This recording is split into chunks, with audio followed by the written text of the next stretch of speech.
Hello, American Patriots. Are you a supporter of the Second Amendment? Are you a responsible gun owner?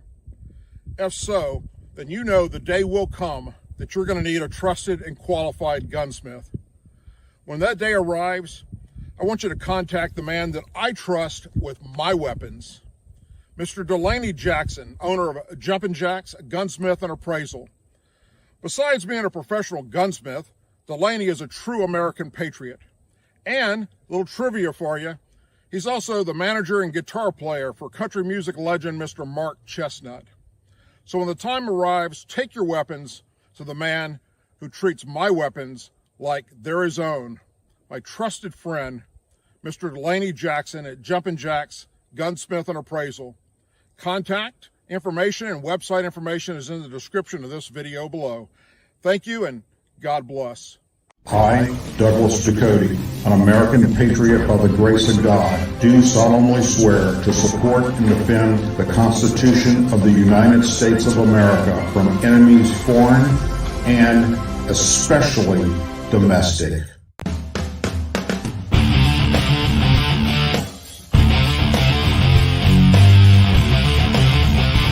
I, Douglas Ducote, an American patriot by the grace of God, do solemnly swear to support and defend the Constitution of the United States of America from enemies foreign and especially domestic. Say it with me. I pledge allegiance to the flag of the United States of America and to the republic for which it stands, one nation, under God, indivisible, with liberty and justice for all. Hello, American Patriots, and welcome to another show, the Douglas Ducote Show, another episode. Had many places you could be tonight, chose to be here with me, and for that, I am forever grateful. I'd like to let you know real quick, we are under a huge storm at the moment here in Lake Charles, Louisiana, so if I lose the internet, I am very, very sorry, but it is one hell of a storm outside at the moment. I want to follow up with something that I mentioned in last Tuesday's show, and I also brought this up last week in some of the shows, where I, along with others, had called for California Highway Patrol 1199 Foundation to strip Paul Pelosi of his membership. And I would like to announce that that has been done today. They officially stripped him of his membership. California Law Enforcement Association revoked Paul Pelosi's lifetime membership, saying his conduct during his May DUI arrest reflected poorly on the group. California Highway Patrol 1199, CHIP 1199 Foundation informed Pelosi of his termination in a letter on Wednesday. The group said in a statement shared with Fox News Digital. The group requested in the letter that he return all CHP 1199 membership items that he currently possesses. After evaluating the events that led to Mr. Pelosi's arrest and conviction, we are revoking Mr. Pelosi's lifetime membership with the California Highway Patrol 1199 Foundation effective immediately. Foundation's board and staff said in a statement today. The mere presentation of his 1199 Foundation identification credentials to law enforcement made it appear that he was presenting them for preferential treatment, whether that was the case or not, which violates the terms and conditions he agreed upon with his membership application. The organization's statement concluded, these actions reflect poorly on the 1199 Foundation and undermine our important mission. It added, Pelosi, who is married to House Speaker Nancy Pelosi, Democrat, California, was arrested on the evening of May 28th after he was involved in a car crash that injured another driver. Court documents showed that he flashed his CHP 1199 membership card when responding Highway Patrol officers arrived to the scene. Fox News Digital was first to report that police alleged Pelosi handed officers a CHP 1199 Foundation card when they asked for his ID. Following the reports of Pelosi's conduct during the arrest, a CHP 1199 spokesperson said the group has opened an internal probe into his membership status, but would wait to obtain all the facts of the case before issuing a decision. On Tuesday, today, Pelosi was sentenced, this past Tuesday, Pelosi was sentenced to 8-hour work program and 3 years of probation after he pleaded guilty in court to driving under the influence and causing injury. We'd like to remind all of our members and the public that the proposed of 1199 membership is to show support for the sacrifice and life-saving work of California Highway Patrol employees carry out daily across the state to keep our families safe. The Foundation's board and staff added in their statement Thursday, we will continue to evaluate any violation of our membership terms and conditions that is brought to our attention with due process and revoke any member who is found to violate those terms. The mission of CHP 1199, which was founded back in 1982, is to provide emergency assistance to California Highway Patrol employees and scholarship to their children, according to the group's website. The new members of the group are required to undergo criminal and driving record background checks to ensure the Foundation's reputation remains intact. The group will refund Pelosi of all that he has donated to the group once it receives his membership items back, the group said, citing its standard membership termination process. So good for them. Whether or not they would have done that had it not been for myself and a bunch of others on YouTube screaming our head off, get rid of the son of a gun, I don't know. But at least they did, and we move on from there. 2 top Senate Republicans want to interview the FBI officials behind a controversial summer 2020 FBI briefing on Russia.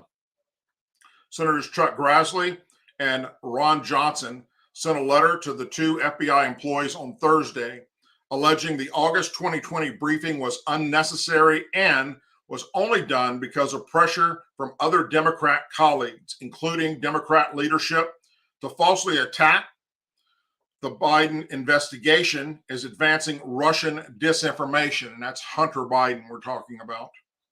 The senators named Nikki Flores, the intelligence analyst in charge of the FBI's Washington Field Office Intelligence Division, and Bradley Benavis, the Deputy Assistant Director of the FBI Washington's Field Office Counterintelligence Division, as being the officials who provided the Russia-related briefing on August 6th of 2020.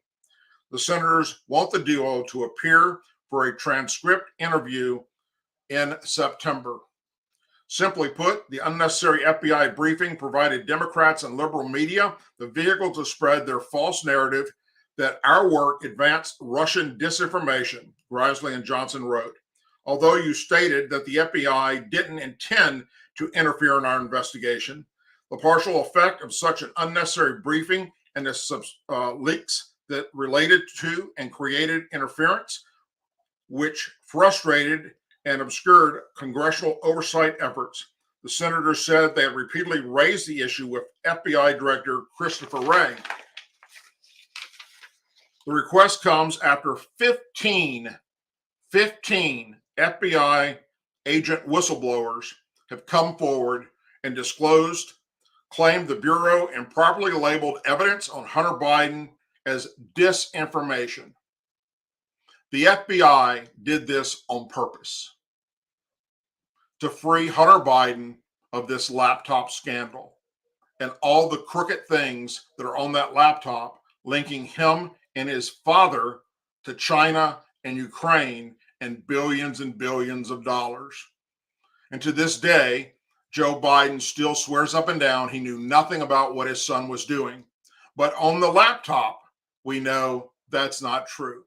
Not only are there emails about him being involved, but also there are pictures of him meeting with Hunter and these associates that were involved with these illegal deals. The 2 Republicans said the briefing itself consisted primarily of information that we already knew and information unconnected to our Biden investigation, and that we made clear to you at the briefing that it was not relative to the substance of our work. The senators quoted the FBI as saying at the time that it was not attempting to squash, curtail, or interfere in the Biden family investigation. We also made clear our concern that the briefing would be subject to a leak that would shed a false light on the focus of our investigation. Grassley and Johnson said, pointing to a Washington Post story that said, did not go as planned, did exactly that. Grassley and Johnson said Thursday that they have repeatedly requested relevant records relating to what happened at the briefing, including 302 or similar summary, the intelligence bias for the briefing, and the personal involvement in making the decision to brief us, but that the FBI was consistently failed to respond in full to each request and failed to provide those critical records, which cast further doubt on the true purpose for the briefing. Whistleblowers have recently alleged that in August of 2020, the same month you provided the briefing to us, FBI officials initiated a scheme to downplay derogatory information on Hunter Biden for the purpose of shutting down investigative activity relating to his potential criminal exposure by labeling it as disinformation.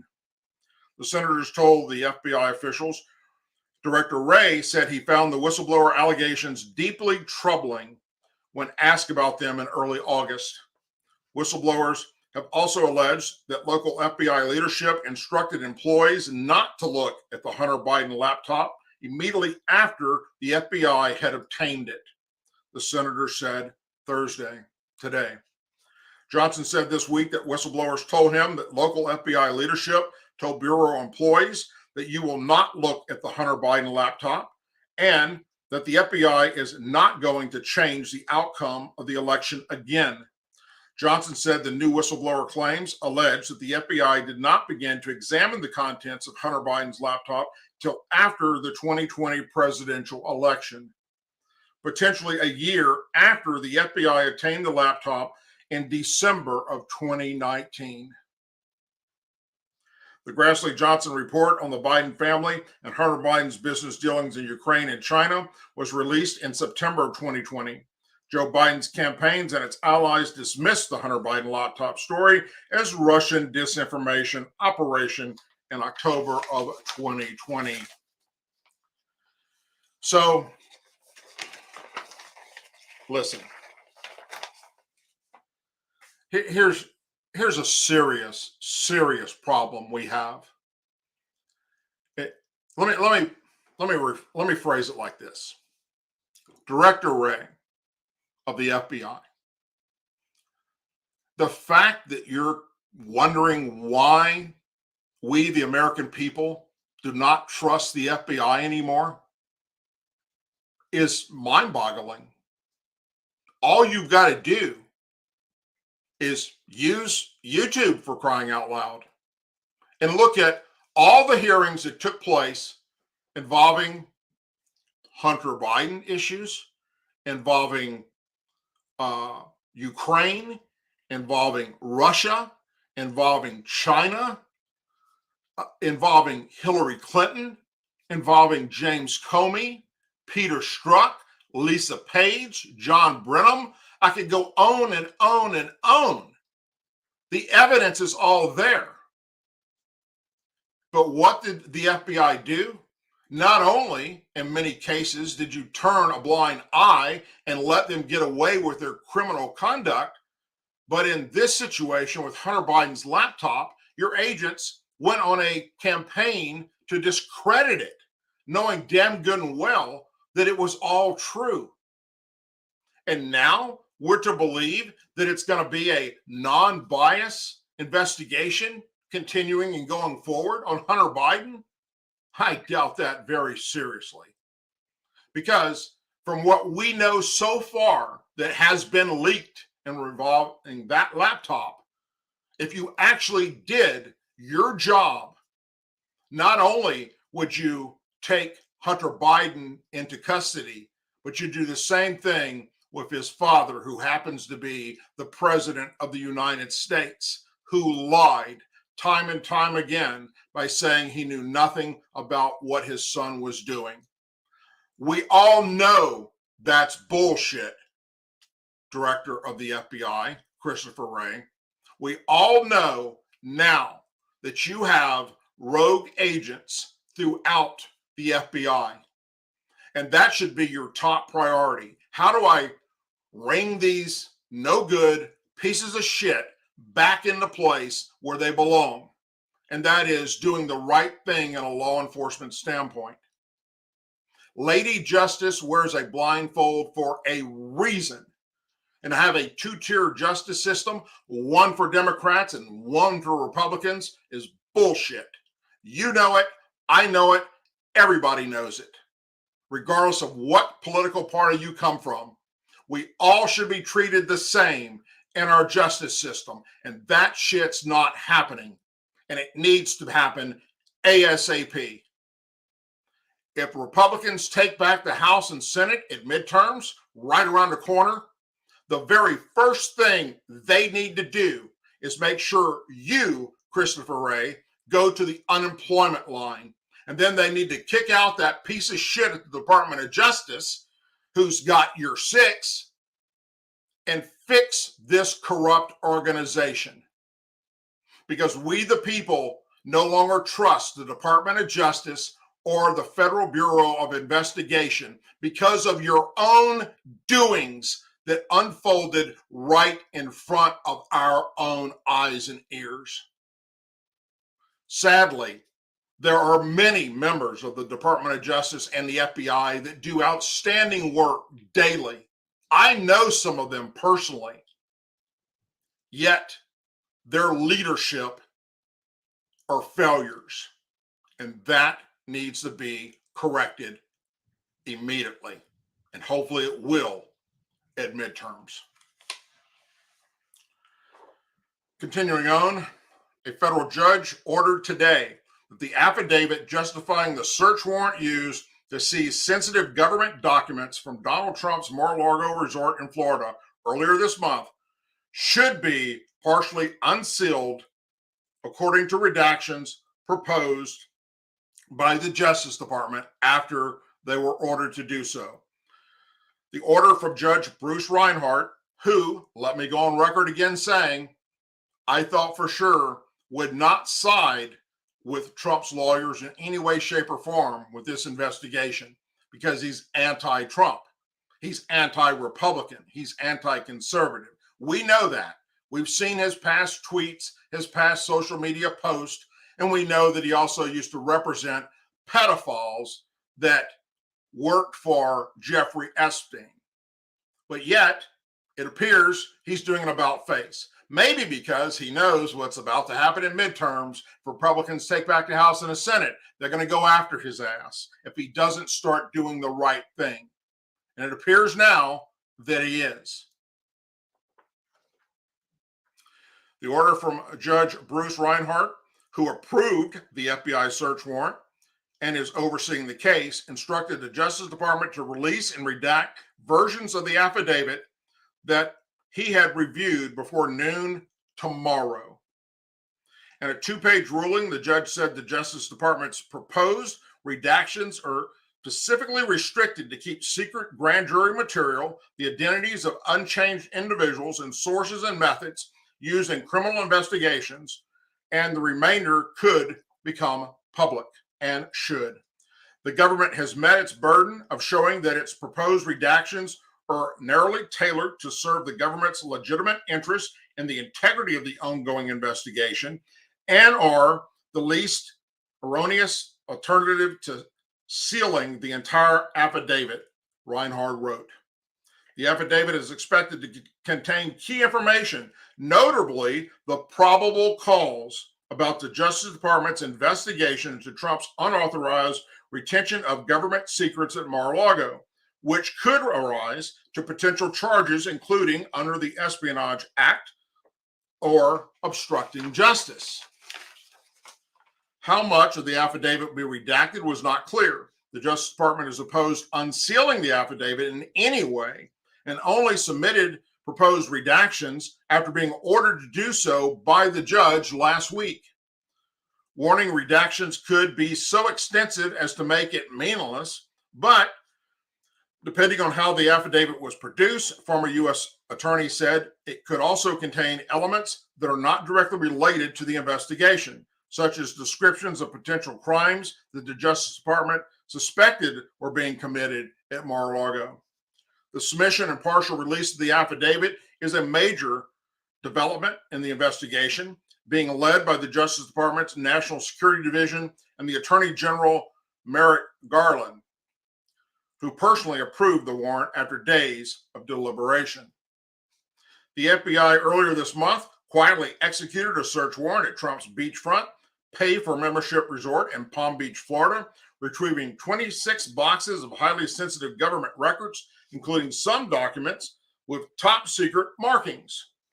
Trump has attempted to hit back at the Justice Department in days since the raid, and on Monday, he filed a motion seeking the appointment of a so-called special master to determine what documents federal investigators can use as evidence and to get more detailed lists of what was seized. The ruling from Reinhart, which came just hours after the Justice Department submitted its proposed redactions, also under seal, was expected to some degree after he said last week in court in West Palm Beach, Florida, that he was inclined to make some of the affidavit public. I'm not prepared to find that the affidavit should be fully sealed, Reinhart said, explaining that he thought it was important that the public have as much information as it could, while acknowledging the redactions sought by the Justice Department would likely be extensive. The preview of his decision on Thursday followed a disclosure from the chief of the counterintelligence section at the Justice Department, Jay Bratt, that the criminal investigation surrounding the FBI's seizure of government documents from Mar-a-Lago remained in the early stages. Bratt had argued in court against the release of any portion of the affidavit or even a redacted version of the highly sensitive document, saying it could risk relatively the roadmap of the investigation and chill cooperation from other witnesses who may come forward. The judge, however, disagreed that the Justice Department could make nothing of the affidavit public and ordered Brett to file one with redactions to protect the probe in case he decided to make it public. He assured the government this is going to be considered, carefully considered process. Reinhart presided over arguments between the Justice Department and several media organizations. Trump has said he supports unsealing the affidavit, but filed no more motion of his own. One of his lawyers, Christian Bobb, nonetheless attended the hearing last week to observe the proceedings.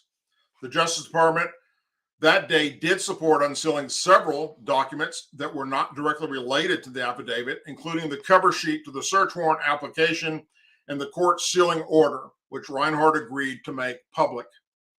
Those unsealed documents offered more detail about the case. Notably, the cover sheet showed the department's description of potential crimes at Mar-a-Lago, willful retention of national defense information, concealment or removal of government records, and obstruction of a federal investigation. Now, I would like to remind everyone what Donald Trump has said. He's on record saying that every record that he brought back to Mar-a-Lago, which is not something new, by the way, okay? Let's start there. That's nothing new. Every president brings documents out that they declassify to put in their presidential library when it's built. Obama did it. The Bushes did it. Every president's done it. Trump didn't do anything any different, except that someone in his inner circle said they were classified documents and top secret. And that's what the boxes were marked as. And Trump has said, yes, they were. And yes, I went through the steps to make them unclassified. Now, in due time, we will find out if that's true or not true. There's so much BS coming out from the left and the far right about these documents that it's very difficult for we the people to grasp who's telling the truth here. But no one is above the law, not even Donald J. Trump. So in due time, we will find out who's actually telling the truth. And I'm going to go out on a limb here and say that with the batting average that the FBI has over the past several years with Donald Trump, they just struck out again. But we shall see. The list of Democrats opposed to President Biden's massive $300 billion student debt handout continued to grow Thursday, with the addition of another vulnerable House member facing a tough re-election battle in this year's midterm elections. In an exclusive statement to Fox News Digital, Congresswoman Kim Schreider, Democrat Washington, disagreed with Biden's approach of outright canceling debt for some borrowers, with arguing any sort of debt relief should have been more targeted. I agree that something needs to be done to make college a more affordable option for students and make sure they aren't burdened with debt for decades. However, this is not how I would have done it, she said. I would have liked to see a more targeted approach and a way to pay for this plan. We can use debt forgiveness strategically to channel students into careers where we need help desperately, like mental health professionals, educators, and nurses. Schrader's opposition to Biden's plan joined a long list of Democrats critical of what some had characterized as a left-wing dream. That list includes other vulnerable House Democrats like Representative Tom Malinowski, Democrat in New Jersey, who said in a Wednesday tweet that he's never supported canceling student debt with taxpayer funds, and Representative Chris Pappas, Democrat, New Hampshire, who described Biden's actions as no way to make policy. Representative Jared Golden, Democrat, Maine, and Representative Sharice Davis, Democrat, Kansas, who are also engaged in close races to retain their seats in Congress, spoke out against the plan as well. They were joined by a number of Democrats running in tight congressional races across the country who have also come out against this $300 billion student debt relief.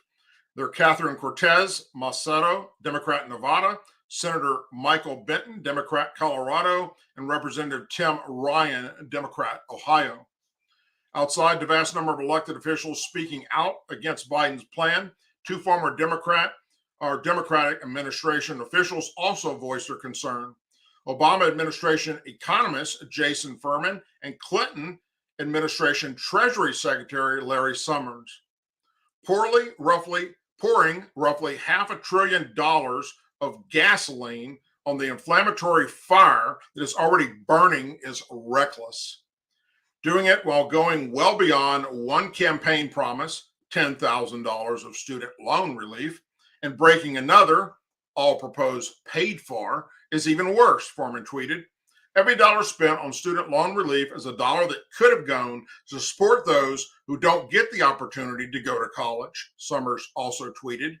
According to the Committee for a Responsible Federal Budget, Biden's plan could cost taxpayers roughly $500 billion over the next 10 years, $200 billion more than some other estimates. So look,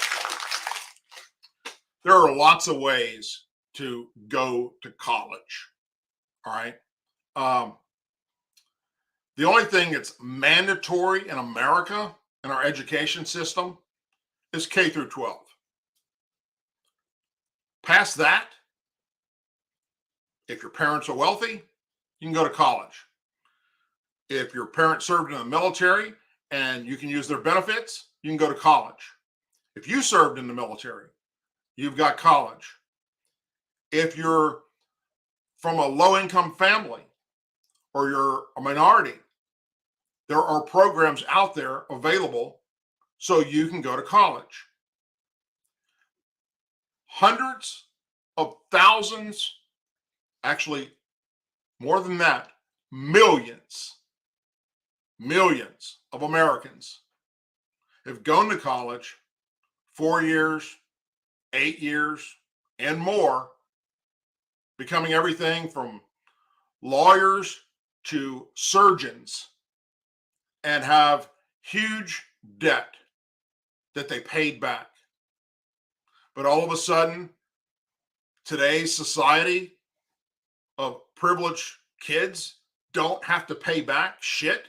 What are we teaching when we are no longer holding people responsible for their financial obligations? I don't want to pay for their shit, and I'm sure you don't either, but that's who's paying for it. Somebody's paying for it. Did you see the exchange that took place today at the press briefing up in at the White House? They kept owner and kept owner. Who's paying for this? They know who it is. We know who it is. We're paying for it. That's who's paying for it. But they don't have the common courtesy to just say it. Why? Because it looks bad.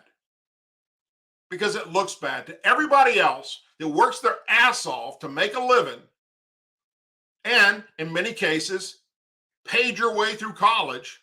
Now you're responsible for paying the debt for these other students? No, that's not how the system is supposed to work. I know many people that after they graduated from high school had zero way of going to college through their parents or any other family member.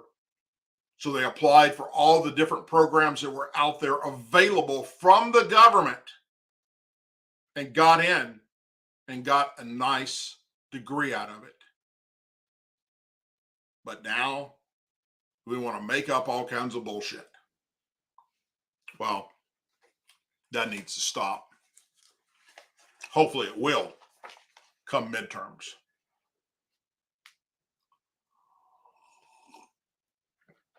This next story is something I've talked about several times. I've done a couple of videos on it, and I find it very, very intriguing. We have yet to identify them, but supposedly now they are a threat. We have yet to come face to face with one or whatever inhabits them, but still they have now become and are considered a threat. Yes, we have seen some pretty amazing proof that something is out there, but without a full-on confirmation, we continue to grasp, yet they still are a threat. Well, at least this is what Congress is declaring with UFOs, or UAPs, unidentified aerial phenomenon, which they'd like to call it, because of the stigma attached to the UFO. So, are they here? And if so, just what kind of threat do they pose? For years now, we've been seeing reports about the many strange lights in the sky. We have seen UFO orbs, UFOs over Utah, Charlotte, and Pakistan. We've seen UFOs near the water and over the water and under the water. We've received firsthand reports from Navy pilots documenting their run-ins with UFOs. And we've even had our own government investigate anything UFO related.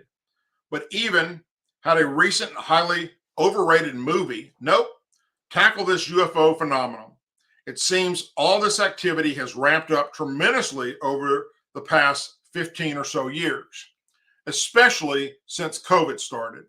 And it went over most of our heads because we were so wrapped up in everything that's happening with COVID, everything else that's happening with the election, everything that's happening over with Afghanistan, that when the government came out and admitted, yes, there are things flying in our atmosphere and we don't know what the hell they are, nobody seemed to give a shit.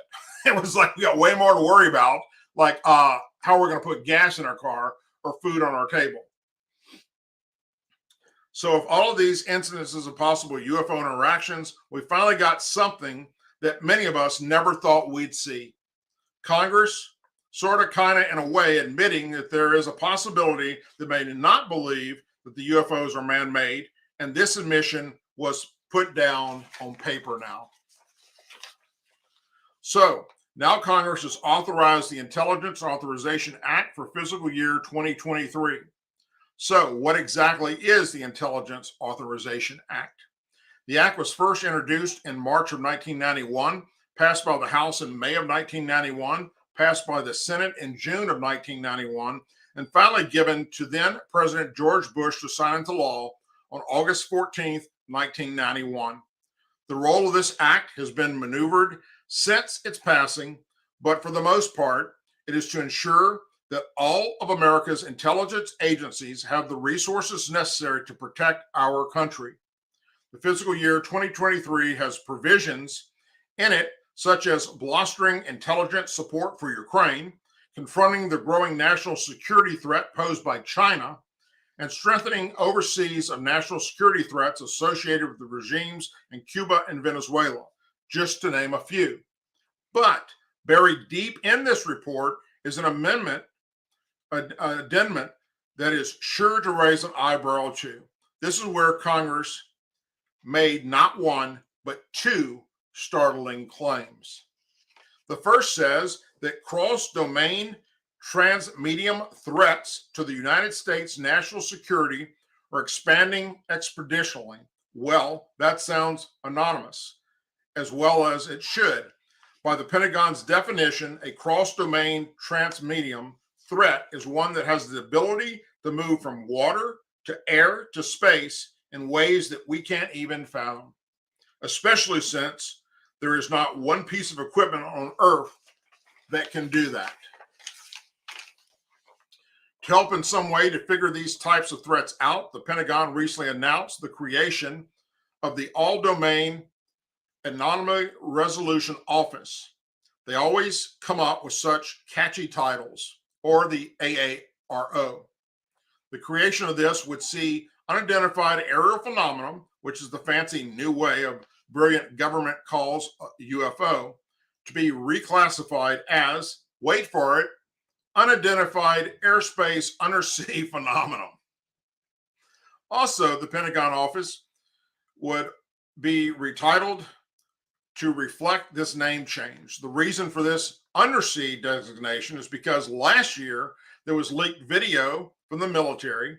There have been numerous Pentagon leaked videos recently that show these flying objects, or a UFO, or unidentified aerial phenomenon, or a flying saucer, whatever you'd like to call it, that was flying above the water in the air and then dropped into it, continuing on for a while, submerged,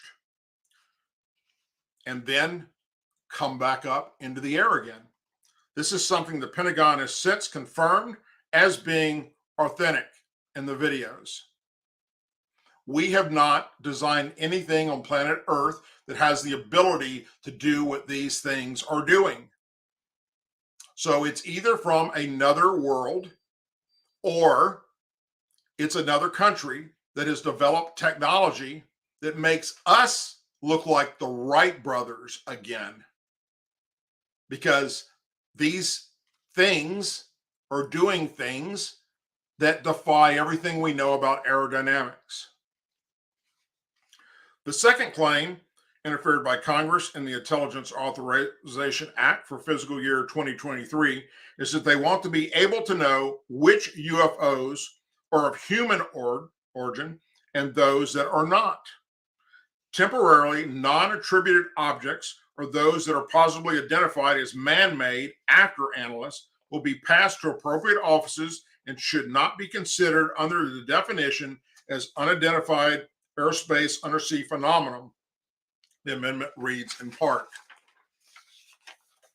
it has been nothing short of stunning, excuse me, to get to this point, because although the U.S. government has been even a bit more forthcoming about the studies of potential UFOs, there are still a number of politicians who just can't quite admit these things are extraterrestrial at all. The toe-in line answer has been and still remains that if these UFOs do exist, then they are more than likely advanced vehicles, but they are definitely man-made, according to some. The inclusion of the amendment appears to show that the thought behind the UFO is slowly changing. So the main question being proposed is, why now? Why are these congressmen, all of whom have insight into classified information about the general public does not, starting to change their tune? Well, let me stop there for a second. We know for a fact that there were two briefings. The Pentagon held the UFO briefing in Congress for the world to see. It was all over C-SPAN. I reported on it. Many of you saw it. If you didn't, look it up. It's right here on YouTube. You can watch it yourself. Only lasts about 45 minutes. And then they did a second briefing that was classified. And the only people that were allowed to be in that briefing held top secret security clearances, members of Congress. Because in that briefing, they don't want us to know what they found. This very question was discussed by Marlika von Rittenkamp in an op-ed in The Hill while talking about the budget. In it, he said it strains credentially to believe that lawmakers would include such extraordinary language in public legislation without compelling evidence. This implies that members of the Senate Intelligence Committee believe on a unanimous bipartisan basis that some UFOs have non-human origins. After all, why would Congress establish and task a powerful new office with investigating non-man-made UFOs if such objects did not exist? Make no mistake, one branch of the American government implying that UFOs have non-human origin is an explosive development. Perhaps Congress is aware of something we, the general public, are not, even though there have been plenty of incidences that show differently. In 2021 alone, and per a Department of Defense report, there are more than 100 UFO sightings that the Department of Justice or Department of Defense investigated.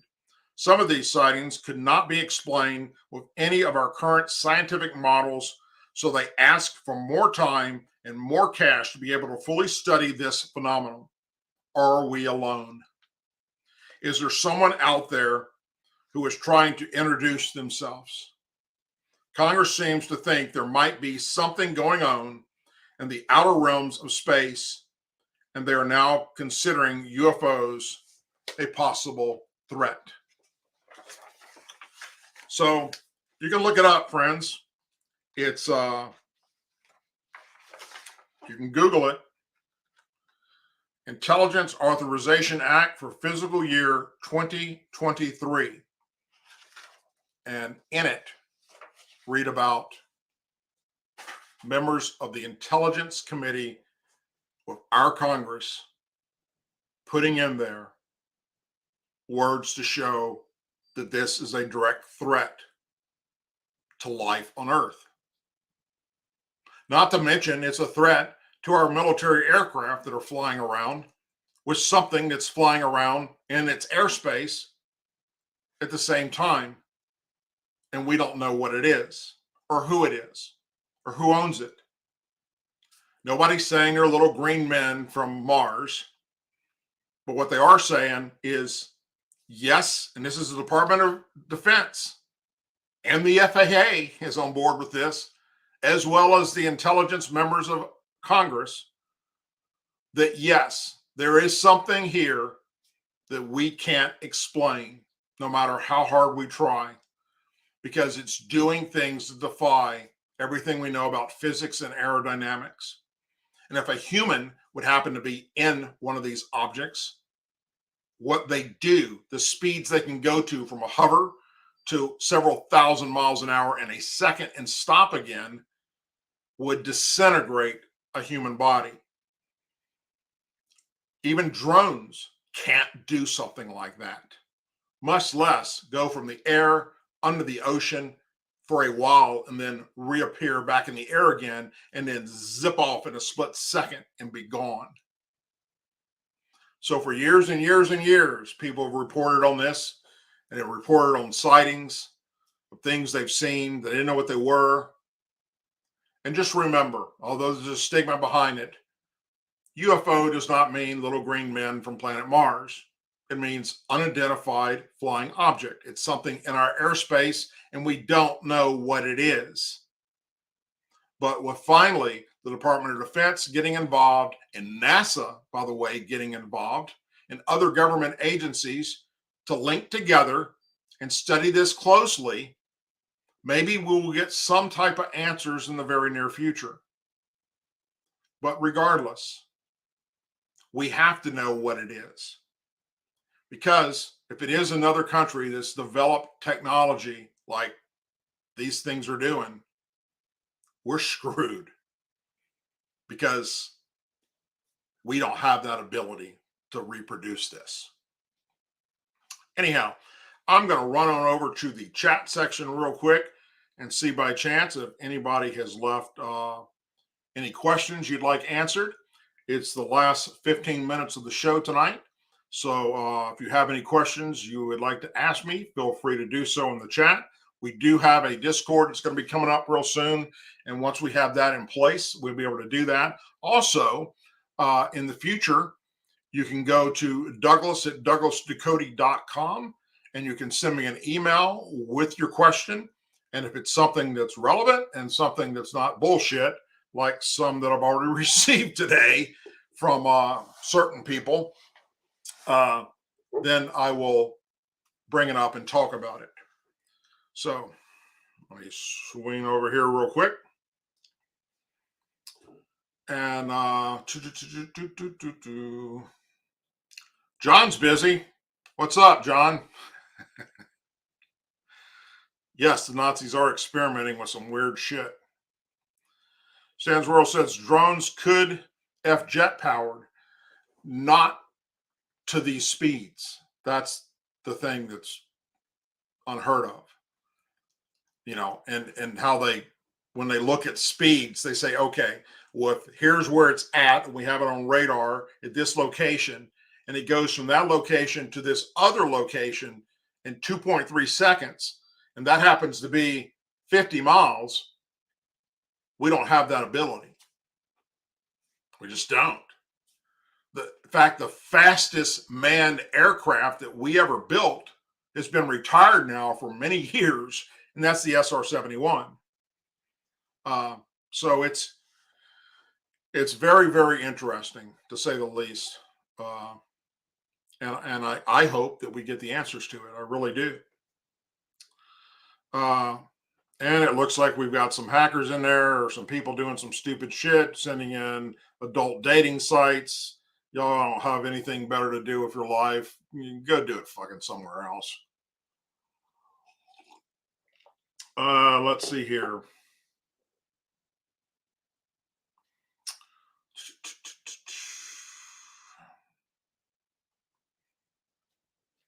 I just saw my wife said something. What are your thoughts on this crazy weather? What are my thoughts on this crazy weather? It's crazy. It's freaking crazy. I don't know. I don't want to believe it's man-made global warming that they claim it is, but I don't know what's causing this weird weather shit going on. But it's very, very different. Trust me. Especially if you live down here, you'd understand what I'm talking about. It's just a constant bombardment of stuff. The other thing, post kittens. So my wife has said that it would help with my karma if I would post kitten videos and puppy videos on places like Facebook and True Social, or in the community section of my channel here. And I do that from time to time as just a joke to please my wife. Here, I'm going to post this video of this kitten. Oh, geez. Freeman Pierce says, I think we have, where did you go? How did that just freaking vanish so quickly? Doug called Paul Pelosi back to court for his real crime. Yeah, I wish. He needs to be taken care of in several ways. Tony Bradshaw says magnetic field drive. They just discovered they had gravity all wrong, and you have to look at space as a liquid. I don't know enough about that, but I guess that's a possibility. How that would operate, I don't know. Falls says hurricane ban. I wish. There's 2 systems out there right now that are planning to come into the Gulf of Mexico over the next week, and I'm not ready for it. Anyhow, okay, I'm going to close out tonight's show. If you haven't already done so, please go check out DouglasDucote.com. Also, subscribe to this channel and ring the bell. And as always, please say a prayer for our men and women serving in the United States military, our veterans, our law enforcement officers, our first responders and their families, our Angel families, our Blue and Gold Star families, and our country. And if you don't know what Angel families are or Gold Star families are, please look that up. They need our support more than ever because the current administration is pissing on the graves of their loved ones, and that is unacceptable, no matter what party you're from. Take care, everyone. God bless you. Have a wonderful weekend. If I don't see you between now and next Tuesday's show, I do have something very special coming up for you guys real soon. I'm going to be hitting the road Saturday to do a new documentary on something. It's not aviation or military related. I'm not going to give you any clues on it, but it's something that everybody knows about, or at least you've seen a documentary on it, or you've seen a movie about it, or you've just read about it. It's something that's well known. And then, give you a little hint, after I go do parts of the documentary in one state, then I'm going to fly out to Las Vegas to finish the documentary, because part of what this is about is in 2 different locations. And I think it's very interesting, and I don't think enough has been done on this subject, but I'm going to do it, and hopefully by the end of next week, I'll have it all put together for one video to put out there and show you all something very, very interesting. Take care, everyone. God bless you. And I'll see you next Tuesday at 8 p.m. Central Time. God bless.